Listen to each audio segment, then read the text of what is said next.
Good morning, everyone. Welcome to our November webinar, which is looking at employment legislation. For those of you who don't know me, I'm Emma O'Connor.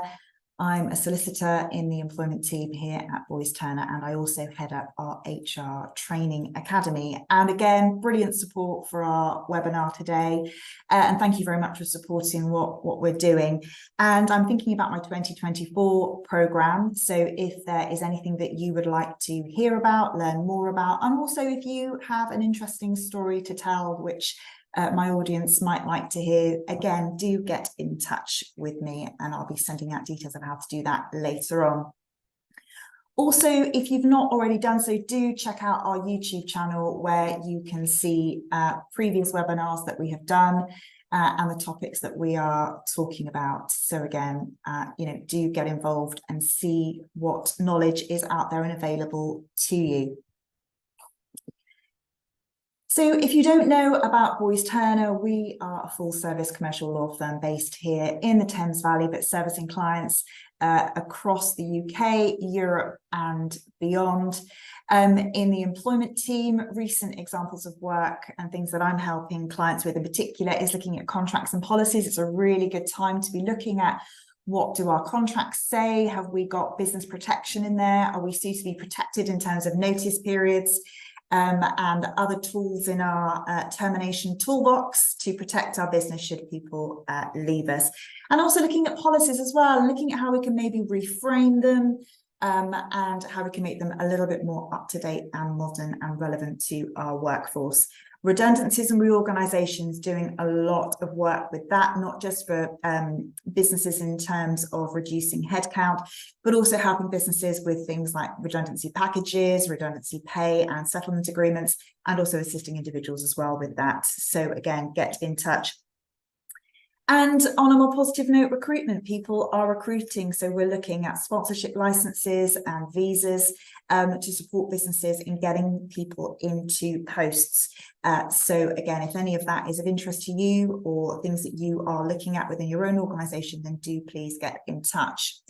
Also doing a lot of in-house training for clients, and in particular for their manager population. So as part of the HR Training Academy, we run bespoke and tailored training programs for our clients, where we go in and we deliver face-to-face training sessions, we deliver virtual sessions, and also on-demand training videos where we focus on those core topics where we know managers need some help and support. And I am giving you and your managers the opportunity to come along to a public course, which I'm running. So that's the opportunity to book on and come and join me in a room here in our Reading office for a day where you can experience our manager training course. This is our most popular course. And it really is that opportunity to hear about how I would like to create my perfect manager. So if I could create my perfect manager in terms of skills and fundamentals, what does that look like? We're looking at what managers need to know about contracts, about data protection, and also how we can engage our managers in those core HR processes around managing absence, managing performance. What are their roles and their responsibilities? Looking again about how we can create, how we can be inclusive leaders. So again, looking at our Equality Act obligations, and also how we can avoid the employment tribunal. So if that course sounds of interest to you, if you're in HR and you want to come and see what manager training is all about, for us then to come and deliver training to your people. And also if you are a business manager who needs a little bit of help, some support, if you're stepping up to management, if you need a refresher, then again, come and book onto our manager masterclass. And I'm really excited to meet those of you who have booked on as well. So that's on the 23rd of November, all day here in our Reading office. And again, if you want to hear more about that, more information, then get in touch with me.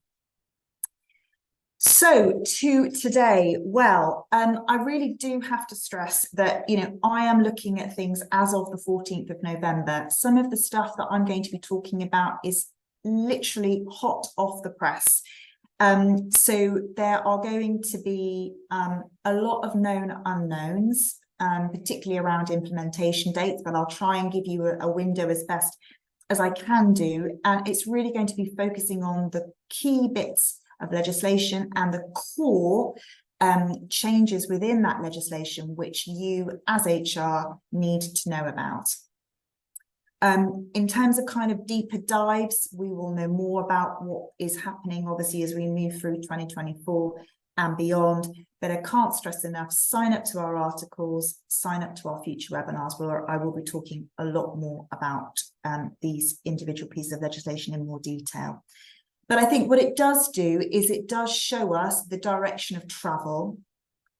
And what I always like to do is to look for opportunities. So where are the opportunities for businesses to maybe make some changes now?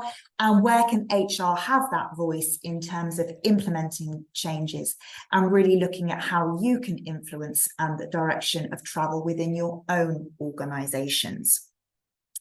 So we had, back in 2019, the Employment Act, which was much heralded and was going to bring lots and lots of changes, but that really sort of, died a death and has been kicked into the long grass. And what we have seen in its place are a lot of private members' bills that have come through Parliament, and many of which have now been enacted.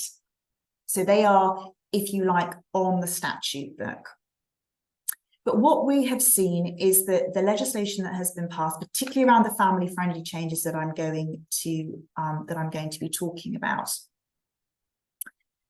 is very much around, we have a framework. So what we have is we have a framework about what the legislation is going to be looking at. And then obviously what we are going to be talking about in terms of then we are going to have this statutory instrument, so this secondary legislation, which is then going to be passed. So if we think about it in terms of the Act is our framework, what the proposed changes are going to be, and that's what we know at the moment. And then what we will have is a statutory instrument, so this secondary legislation, which will give us, if you like, the nuts and bolts. So more detail about how things are going to work in practice. So that's how this legislation and a lot of the legislation is going to come into being. Now, as well as statutory instruments, as well as the secondary legislation, we're also going to see ACAS codes of practice. And again, I'll be talking about when we will see ACAS codes of practice. And as we know, some of those have teeth. So what we will see is if codes are not complied with, then there is going to be a penalty there with compensation. If claimants are successful at tribunal, then getting that compensation increased. And again, we're going to see Equality and Human Rights Commission, the EHRC. We're going to see some codes of practice as well being developed by them and certainly updated with some of the legislation that we're going to be talking about. Now, unless I say otherwise, we are looking at implementation dates of after April of next year. So we're looking at kind of later in 2024 and even into 2025. Now, there have been some changes, as I've said, that are literally smoking hot, have come out, in the last sort of, few days or so, which either are in force now or looking at January 2024. But again, I'm going to talk to you about those later on in the presentation. So it's going to be a snapshot, it's going to be a whistle stop, just because, we've kind of got to a state where we had no law, and now we've got lots of law. So again, there's lots of things there just to kind of give you that snapshot. But I think it's, as I said, we're looking at direction of travel, what do you need to be focusing on? So let's make a start. So protection during redundancy. Now, at the moment, we have a situation where women who are on maternity leave and parents who are on adoption and shared parental leave have this protection whilst they are on leave if they are placed at risk of redundancy. Then if there are suitable alternative roles, and again, we're not talking about creating roles, if there are suitable alternative roles, then they will rank higher in terms of being offered those suitable roles than other individuals who are placed in, again, that at-risk pool. Now, the proposal is to increase the scope of that to include women who are pregnant, and also to, again, retaining the rights there for individuals who are on maternity leave, adoption leave and shared parental leave, but also to extend that protected period when they return to work. Now, we know what the changes are going to be because we've got the Protection for Redundancy, Pregnancy and Family Act, which has passed. But what we don't know is how long that protected period is going to be for, because that's coming out in the statutory instruments. Now, we think that that period is going to be for 6 months. So when people return, they have that ranking where there is suitable alternative employment for a period of 6 months after they have returned to work. So there are obviously some issues there that I think we need to be thinking about now. So if we think about a maternity situation, so we've potentially got an individual who has protection for, say, 9 months whilst they are at work. They will then have protection for 12 months if they take obviously ordinary and additional maternity leave, and then potentially another protected period for 6 months when they return to work.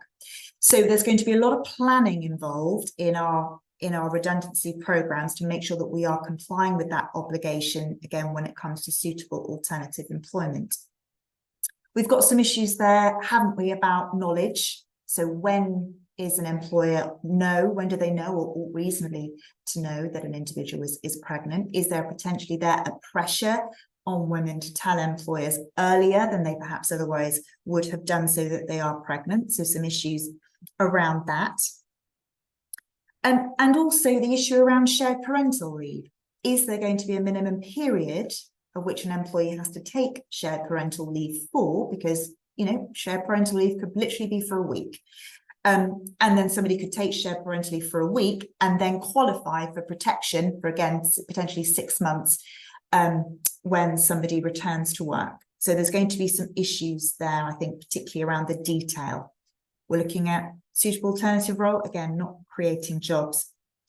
I think, now remember our current rights and remember what we should be doing in those redundancy situations. And also don't forget about individuals who are also on long-term sick leave. Often can be the case that, roles are advertised and we forget that people are on family leave and we forget that people are on long-term sickness leave. So again, potential change there, again, later on 2024 and possibly 2025. Another change that, again, I've spoken about before is around flexible working. So we've got, again, the framework legislation has passed, looking at then the detail and also a revised ACAS code of conduct around how we handle requests to work flexibly. Again, it's the right to request, not the right to work, and how we can manage those requests reasonably. So what's the proposal? What's looking as if it is going to change, and what do we need to be aware of? Well, we need to be aware that now that once the statutory instrument is passed and once we have an implementation date, individuals will be able to make requests. Employees will be able to make requests twice in a 12-month period. As we know now, it's only one. So 2 requests within 12 months. Also, the period of time with which an employer has to manage an employee's request, the proposal is to reduce that to 2 months from 3 months. Also, some changes to meetings. So again, trying to make the meetings more open and more transparent, particularly where an employer is going to be rejecting a request. And also the employee will not have to explain why they think their request may work, may not work, and what suggestions that they can make to make that request work. So there's going to be some sort of procedural changes, particularly around the meetings. What's not being introduced in the legislation is the right to appeal, but we have the ACAS code saying give the employee the right of appeal, and certainly I like to see rights of appeal in a flexible working request. The 8 statutory grounds for saying no are not going to change, but I do think the ability for employees to make 2 requests a year could potentially be quite disruptive, particularly if you've, as an organisation, made a lot of changes to accommodate the employee, and then they make another request. How disruptive is that going to be? It is not at present going to be a day 1 right. So employees still need that 26 weeks continuous service. However, the government have indicated that they are going to make the right to request a day 1 right. So again, we're going to have to wait and see on that in terms of what that looks like and when that potentially is going to be a day 1 right. Another change, again, framework legislation has passed and we await the detail, is again this introduction of the right for employees to take up to 5 days of unpaid leave per year to assist with their caring duties. Now, this is going to be a self-certifying process, so employees will request request the leave that they want to take. It's going to be to care for a dependent.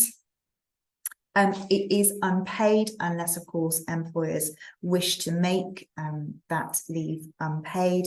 So again, we need to think about what evidence do we need employees to provide us with throughout this sort of self-certifying process. We await detail in terms of obviously how that self-certifying process is going to look, and also the type of notice that employees need to give if they wish to take that leave, and also how that leave perhaps fits with emergency leave, and also is it taken in days, is it a block, is there some flexibility on that? So again, we're looking at the sort of the real detail stuff there. Neonatal leave and pay, this is going to be an interesting one to see how this works, because neonatal leave is going to be available for parents on top of any rights they already have.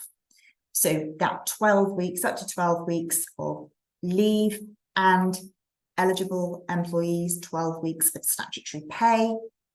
So how does that look like in terms of a bolt-on to paternity leave, to maternity leave? You know, how is all this going to work? And again, thinking about then how we're going to manage leave. So if, for example, we've recruited somebody for a year to cover a job, they might, you might think about how you're going to flex that if somebody is going to be working more than, if somebody's going to be off for more than a year.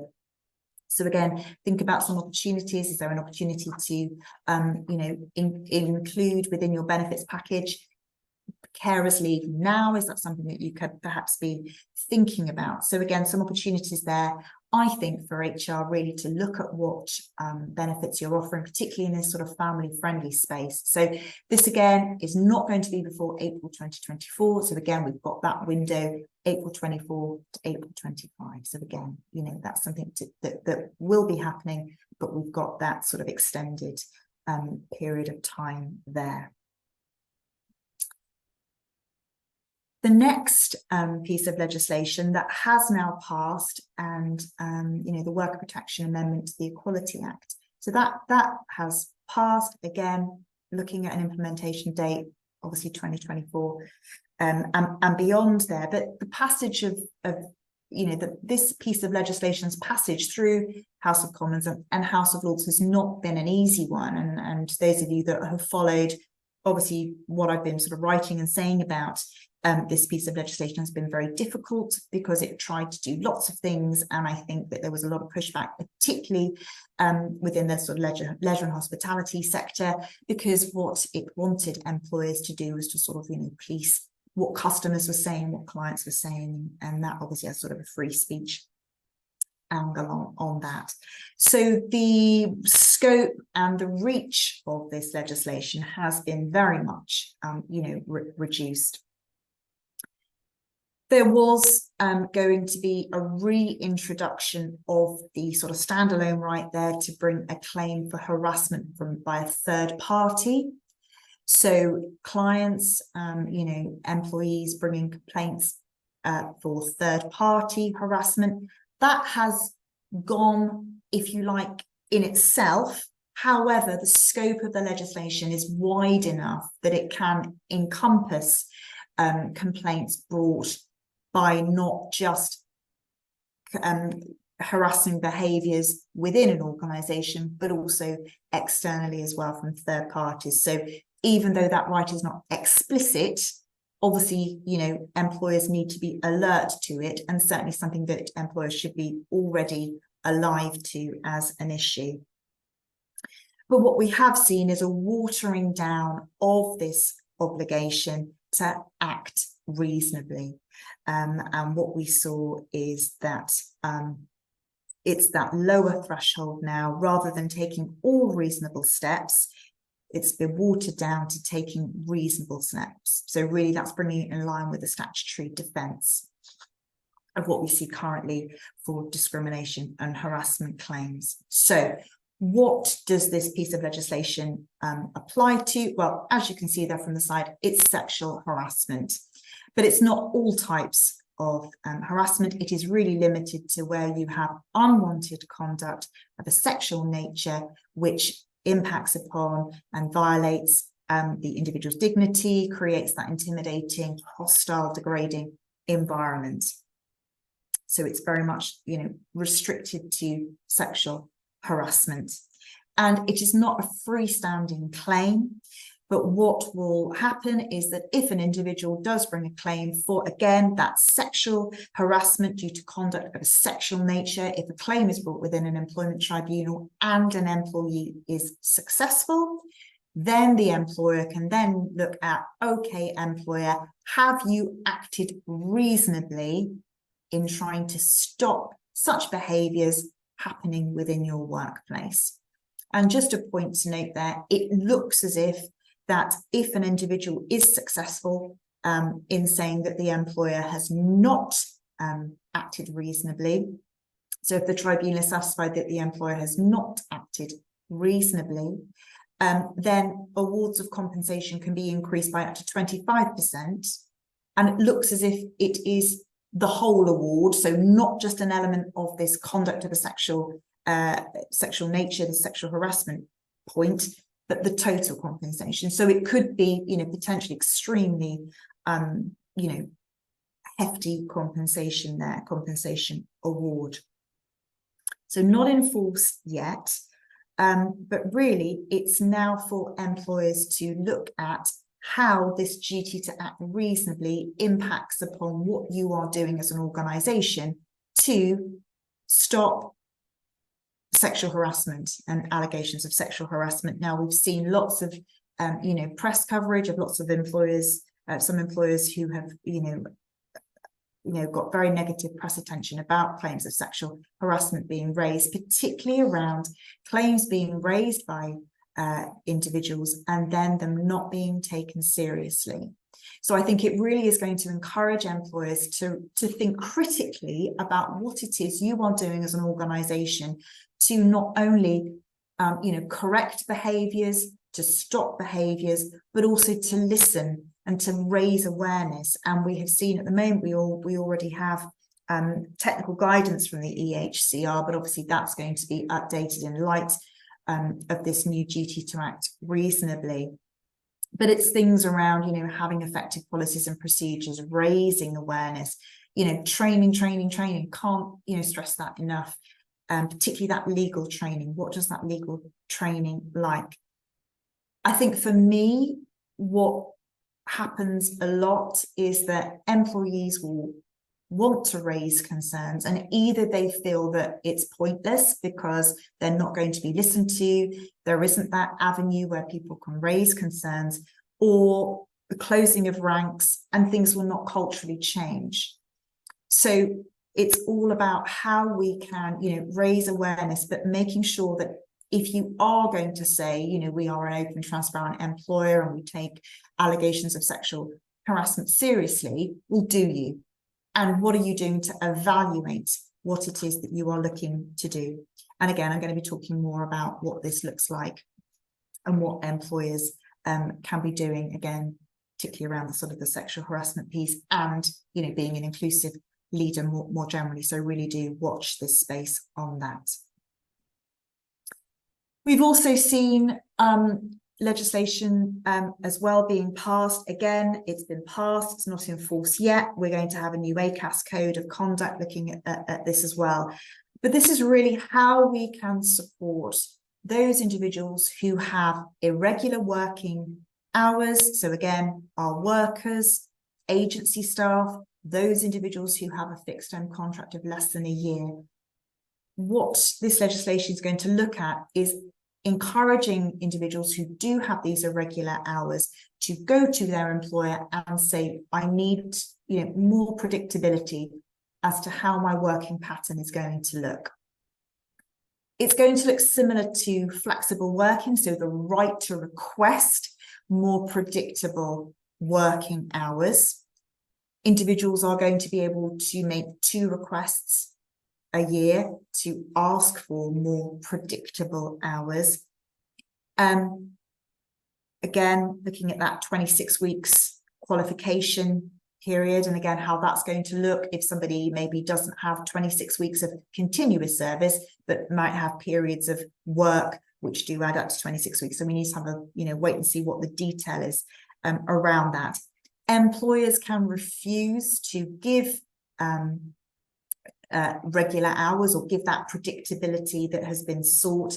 And again, there are going to be 6 grounds upon which employers are going to be able to say, we are unable to give you that predictability that you ask for. And again, that's going to be looking around things, costs, inability to reorganize work. So again, mirroring the 8 statutory grounds we see for flexible working, but again, looking at 6 grounds there rather than the 8. And again, expect a new ACAS code of conduct. But again, something to really think about where you do have either a bank of agency staff or a bank of temporary flexible workers, what are we going to do? And if one of our casual members of staff, if they do make a request, how as an organisation are we going to manage that? Who's the request going to be to? What's the process going to be like in terms of giving somebody a decision as to whether we can or cannot give them predictable working hours? So again, I think there's going to be some work to do there around looking at the detail and making sure we've got our processes right.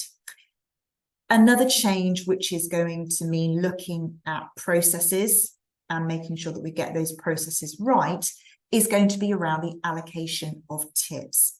Now, potentially looking at a May 2024 implementation date here. Now, this is one where a lot of businesses will be saying, we already do this, we're all over it, we've got our plans in place, we have our policies, we make sure that we do have a fair allocation.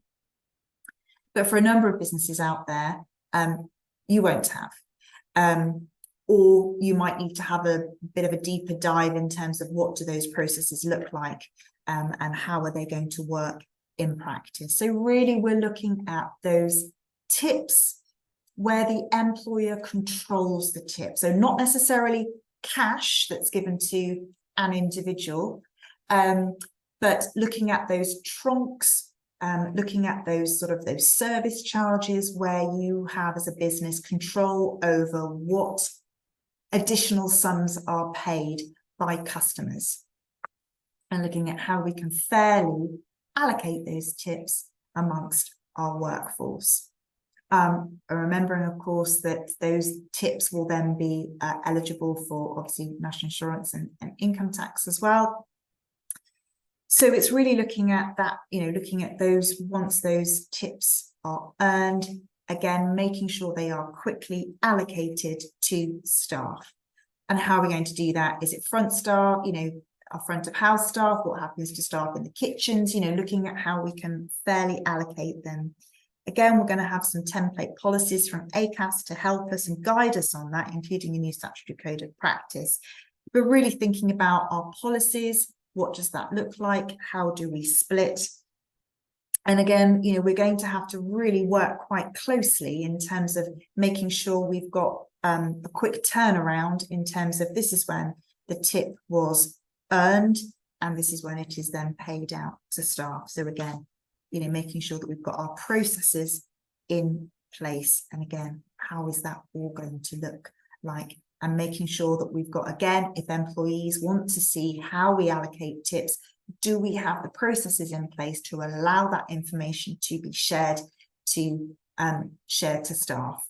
So a lot of businesses may well be doing the sharing, but are they transparent and open, and do they have policies and frameworks in place to be able to show that they are fair and transparent to staff? So I think there'll be a little bit of work done on making sure that we are compliant with what those new rules are going to look like.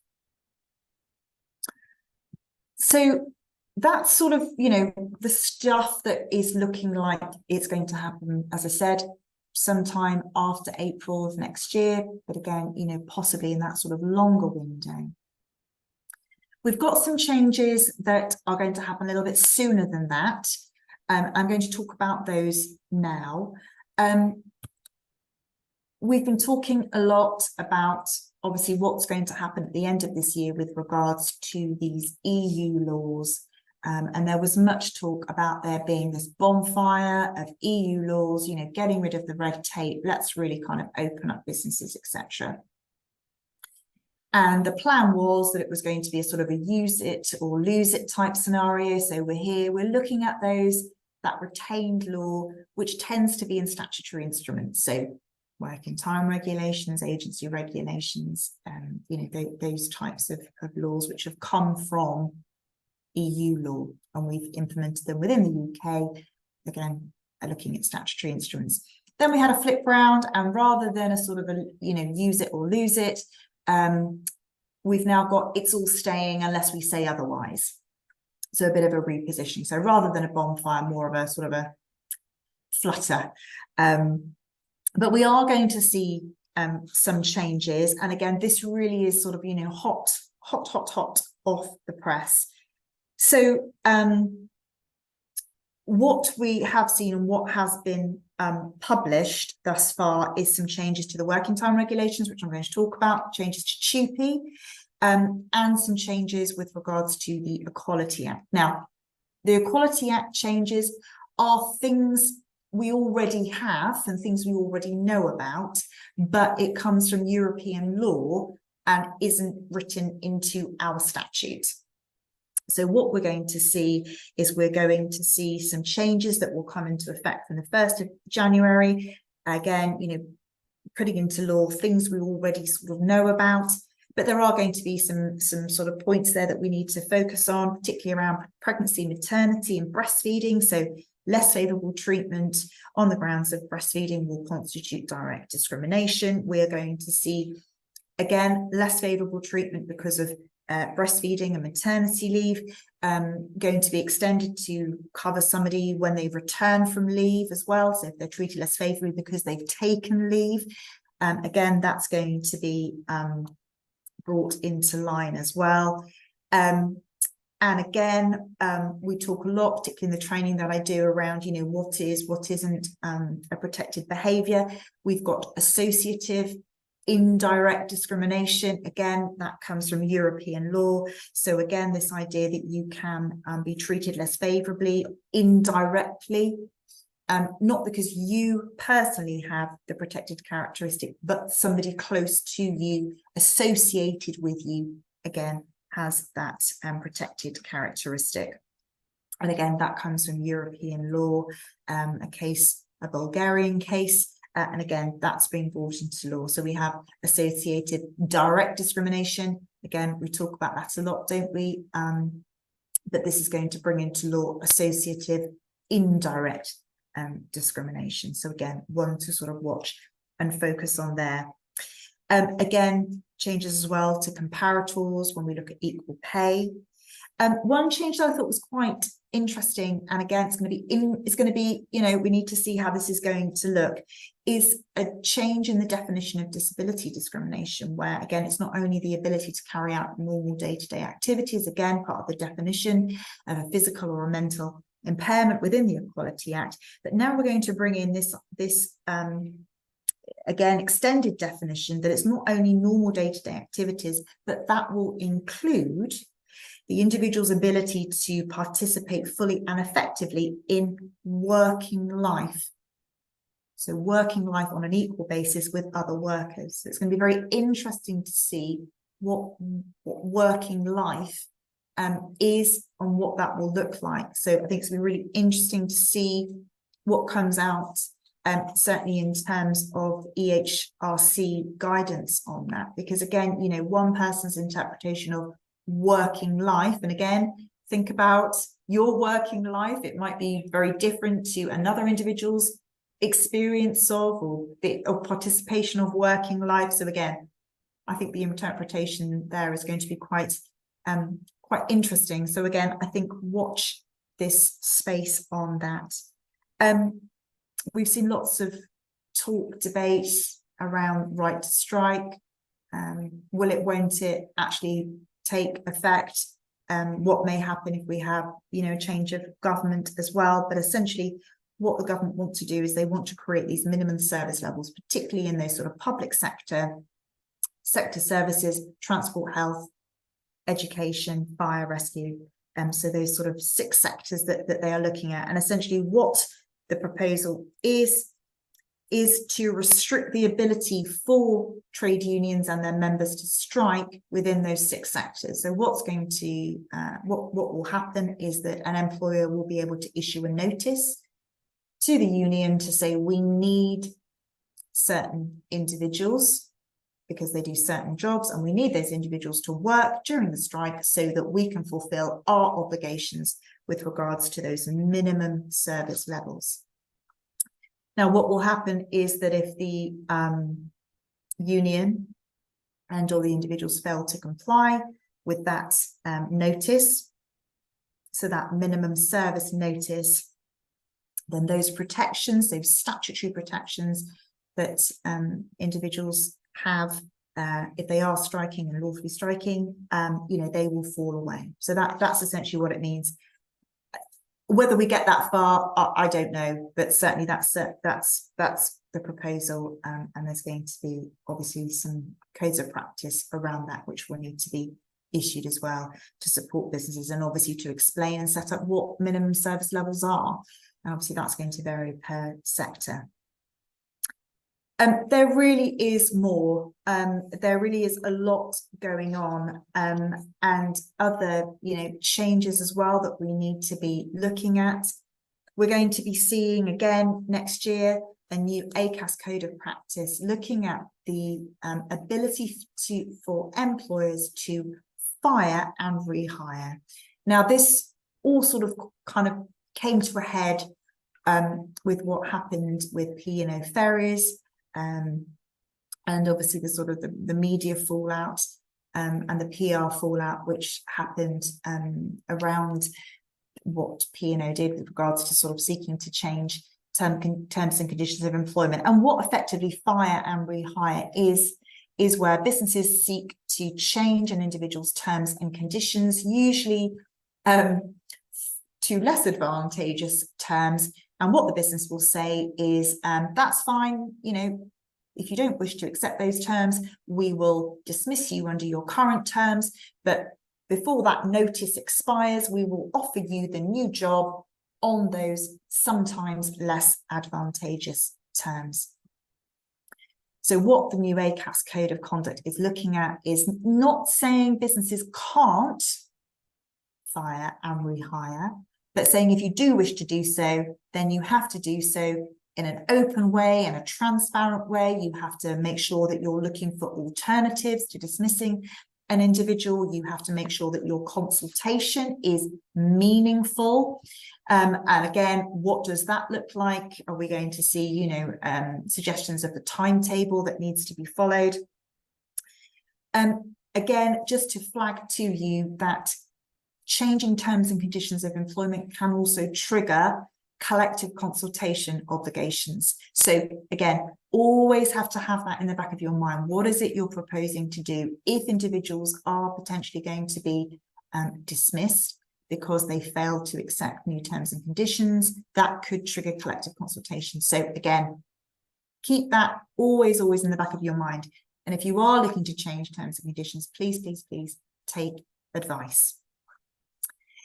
So again, that's something to watch next year. Now, something which is in now and is in as at the 28th of October are changes to the spent convictions under the Rehabilitation of Offenders Rule, so police crime and Sentencing and Courts Act. So there have been some changes on that, again, in force as at the 28th of October. So again, you know, this is something that's come out and we need to be looking at it now. Now, what those changes do is really looking at those current periods and levels of conviction and when is something spent, i.e. when does it not need to be disclosed. Now, the changes that are in do not affect jobs that require that enhanced level of DBS disclosure certificates again. So it's not going to impact those basic and enhanced. And also we have to think about the level of sort of, you know, what the offences as well, because again, it may be that those changes, the changes to the periods where offences are spent, again, it might not actually make any difference to what needs to be disclosed.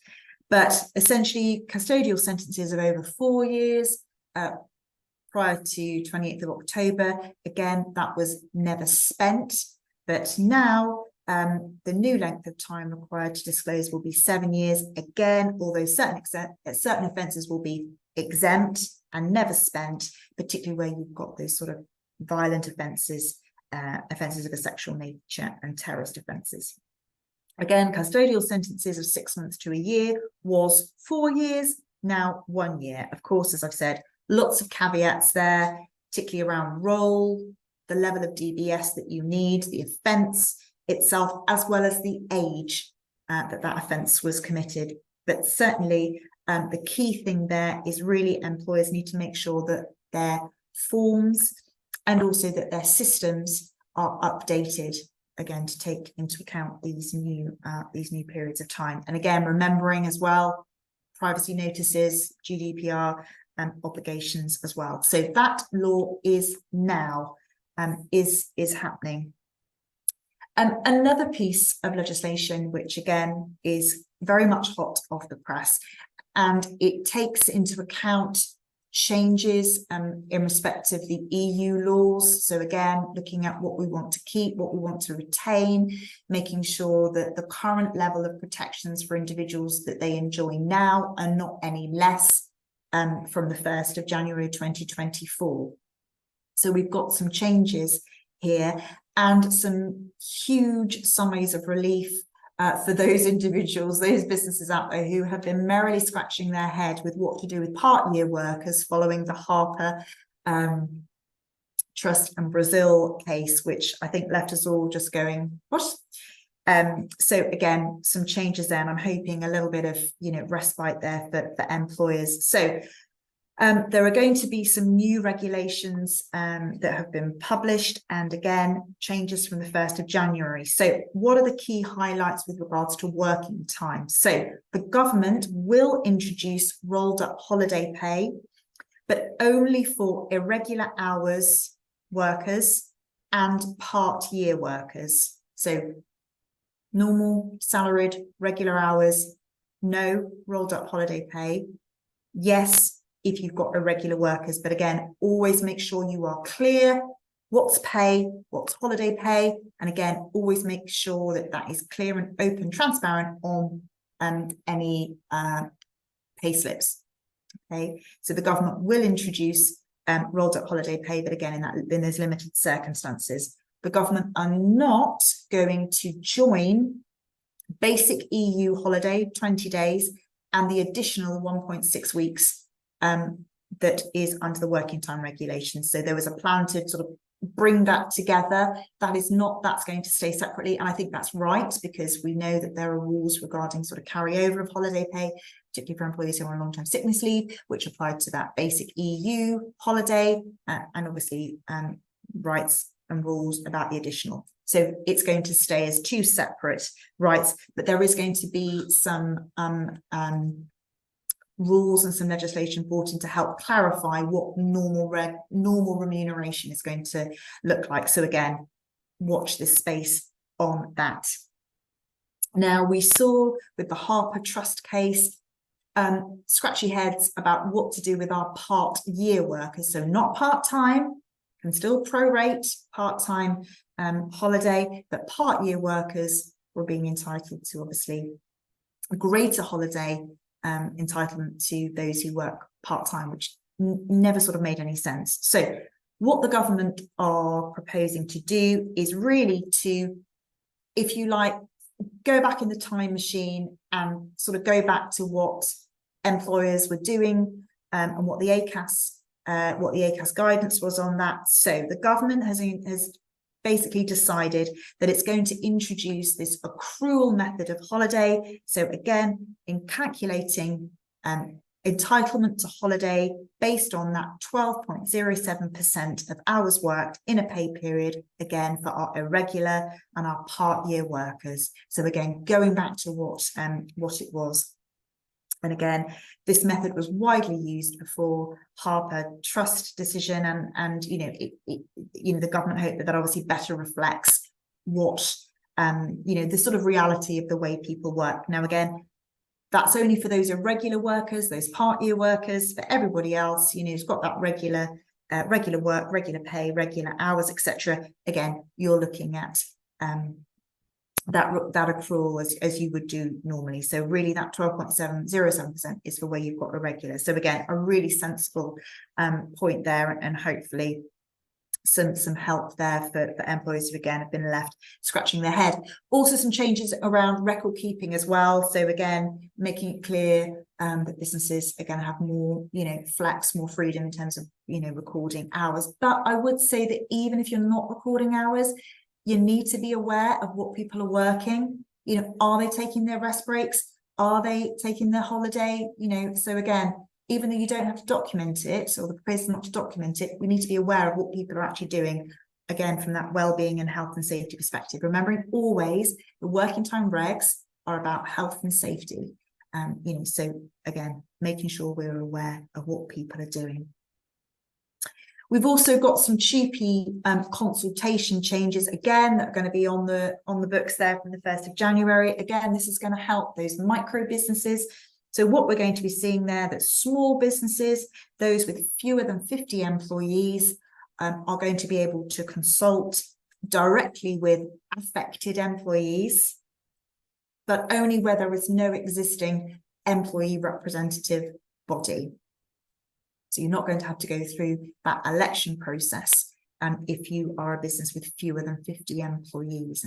But again, need to think about if you've already got those sort of standing bodies. I'm afraid that exemption won't apply. And also, businesses of any size will be permitted to consult again directly with employees where there is no existing employee representative body. But again, only where 10 employees are going to be affected by the transfer. So there's going to be some changes around TUPE consultation. And I think, again, that's going to help with businesses, with their going through their sort of due diligence and going, through their TUPE consultation arrangements. So some sensible changes there to think about. We've got some draft legislation that's come out already. I don't expect that to change between now and the 1st of January. So again, some changes there to think about. And obviously, if that's particularly around that part year point, if that's going to be something that is you want to talk about, then again, let's get in touch and see what's going to happen with regards to that. So I think some sensible changes there with regards to working time. Does it go far enough? Have we had this big bonfire?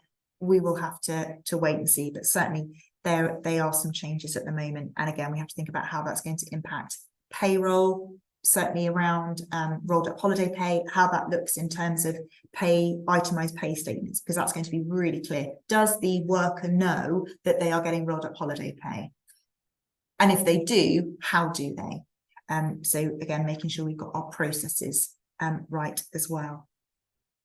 It's been a whistle-stop tour of the changes or the proposed changes. Again, we are still in limbo land between this sort of, April 24, April 25 window.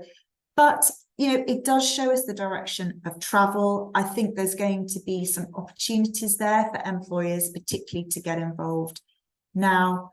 I'm I think that that's going to be quite an interesting one to sort of think about. And I think there are some opportunities, particularly around the family friendly. And also some key themes I think we're going to be talking about next year is around employee engagement. So what does that look like in terms of recruitment? What does that look like in terms of retention?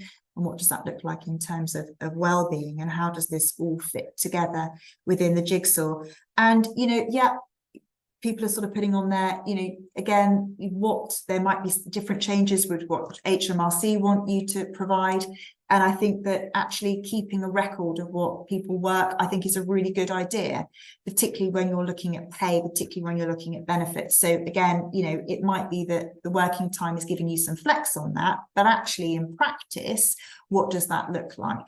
And what might actually you want to be keeping records of? And certainly I think, you know, keeping records of what people are working and, you know, rest breaks, holiday, etc., is going to be a really important thing when you think about other potential claims, particularly around holiday pay claims, particularly around unpaid wages claims. So again, you know, it's not always, as we know with employment law, it's a jigsaw, you know, and we have to think wider than just one piece of legislation sometimes. Get in touch. There's my email address. I'll be writing to you, obviously sending you a copy of the recording. But also, you know, if you've got any ideas for next year, if you want to talk to me about manager training, if you want to hear more about the manager masterclass, I've had a number of clients reach out to me and say, that sounds really interesting. We'd like to run that for our managers. What would that look like? So again, you know, let's have a chat about that as well. But as always, look out for our December webinar. Going to be doing a little bit of a discussion around immigration changes, because again, that's something that we need to kind of be keeping an eye on as well. And even if your organization is one which does not have a sponsorship license, the advice is always to get one, because you do not know where you might need to recruit somebody from. And obviously, once you've got that sponsorship license, you hold on to it, because it's very hard to win, very easy to lose. So thank you very much for joining me today. And I look forward to seeing you. I'm looking forward to seeing you on the 23rd of November at the Manager Masterclass. So do book on, and obviously at our December webinar as well. So thank you very much for your time today, and look forward to seeing you very soon. Thank you very much.